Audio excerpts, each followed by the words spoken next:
ప్రెజ్లాట్ మన ప్రభువైన యేసుక్రీస్తు నామములో అందరికీ శుభాభివందనములు తెలియజేసుకుంటున్నా. ఈ దినం దేవుడు మనకిచ్చినటువంటి వాగ్దానము ఆమోసు గ్రంథము 5వ అధ్యాయము 14వ లేఖనాన్ని మనం చూద్దాం. మీరు బ్రతుకున్నట్లు కీడు విడిచి మేలు వెదుకుడి. అవును, మనం బ్రతుకున్నట్లుగా కీడును విడిచిపెట్టాలి, మేలుని మనము వెతకాలి. ఆ రీతిగా మనం ఉన్నామా ఈ లోకంలో? విశ్వాసులతో ప్రత్యేకంగా మాట్లాడుతున్నాడు. అది తన జనులు అంటారు వాటిని. మనం ఏ దినమైనా సరే ప్రభువులో మనము స్థిరముగా జీవించాలి, సజీవ లెక్కలో ఉండాలి అనుకున్నట్టయితే ఈ లోకంలో కీడును విడిచిపెట్టి మేలును మాత్రమే వెదికే వారిగా ఉండాలి, మేలు చేసే వారిగా ఉండాలి. ఆ రీతిగా మనం ఉన్నామా లేదని ఆత్మ పరిశీలన చేసుకోవాలి.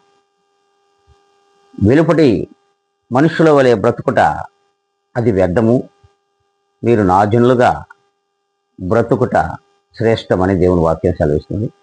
అలా మనం ఉన్నామో లేదా ఆత్మ పరిశీలన చేసుకుంటూ ఈ దినం నుండి సరే కీడుని విడిచిపెట్టి మేలును చేసేవారిగా మనం ఉన్నాం. ప్రార్థన చేసుకుందాం. పరిశుద్ధుడా, ప్రేమ కలిగిన మా తండ్రి, మీ పాదములకు వందనములు, కృతజ్ఞత, స్తుతి, స్తోత్రములు మీరు ఇచ్చిన ఆయుష్ కాలమును బట్టి చెల్లించుకుంటున్నాం. ప్రభా, మీరు ఇచ్చినటువంటి ఈ వాగ్దానం ద్వారా మమ్మల్ని అందరినీ కూడా మీలో బ్రతుకుటకు, మీలో మేలు చేయుటకు మీరు కృప చూపండి. మీ చిత్తము ఛానల్ వీక్షించున్న ప్రతి ఒక్కరి పక్షముగా నీవే జరిగించి ఘనత, మహిమ, ప్రభావంలో నీవు పొందమని ఇదిగోనైనా నన్ను నేను మిక్కిలిగా తగ్గించుకొని క్రీస్తు యేసు నామములో అడిగి వేడుకొని ప్రార్థించి పొంది ఉన్నాం మా ప్రియ గొప్ప పరలోక తండ్రి.